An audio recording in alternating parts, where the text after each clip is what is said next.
Good morning, Paragoners. How you all doing out there? So today's video is all about how to be the best laner in game. A lot of people don't know how to lane and it's really annoying. Follow these tips and you'll have a good shot at being one of the best laners in game. First off, last hit minions. You will get more amber, which is what goes into your card power if you last hit a minion. If you hit a minion, don't get the last hit, it will drop 3 little globes of amber. If you last hit a minion, you get those 3 little globes plus a big globe as well, which has a massive effect in the early parts of the game in terms of the amount of card power you're getting. Really important you do this. Second off, do not overextend. Don't go chasing kills down towards their tower. That is what a good laner will do, is be trying to bait you in to get you closer to their tower so they can get an easy kill on you. Don't fall for it. Generally in a lane, don't go past the midway point. Like I'm doing here, I never ever go past the midway point, and I never ever go chasing the kill. I know I could possibly get it if I out clever him, but the likelihood of me getting fucked up is a lot higher the closer I am to their tower. This leads straight on to tip number 3.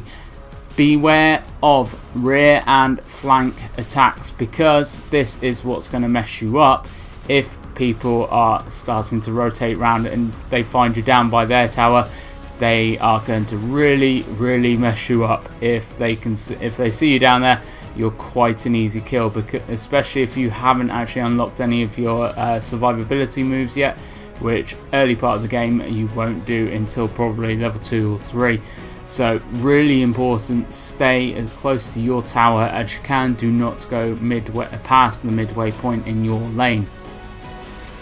Tip number 4 is stay in your lanes. Don't rotate around. You are not a jungler. Your only thing to do in a lane is farm minions. Make sure your tower never comes under attack. Make sure you are not letting any enemies near your tower to attack it. Make sure you are out farming the enemy in terms of minion kills. Get all the minion kills in. The quicker you can do this, obviously the more powerful you're going to become in comparison to the enemy. If they're not doing it right, and then the easier the kills are going to be later on in the game, and you're going to be a far more valuable player making sure your lane is defended and not having to have the jungler rotate around to save your ass, because they need to farm mobs in the jungle to become really strong.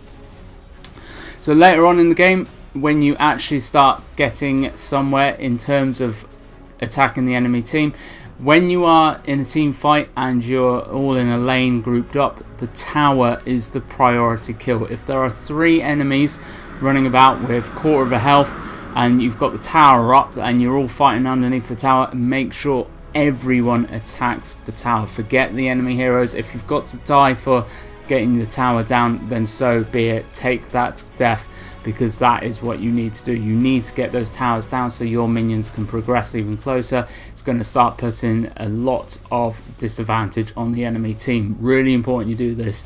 Make sure you stick with these tips and you will become a very good laner in the game. And generally, if you are a good laner and everyone else is, then your teams are going to win a lot more often, because no one is having to save you out of the shite as such. Make sure you are following these tips. Thank you very much for watching, guys. If you have liked this, if you have found this educational, please leave me a like, subscribe, all that lovely fan-dooby-tastic stuff. Loads of Paragon stuff coming out on the channel nowadays, so keep an eye out. Thank you very much for watching, and as always, I will catch you in the next one.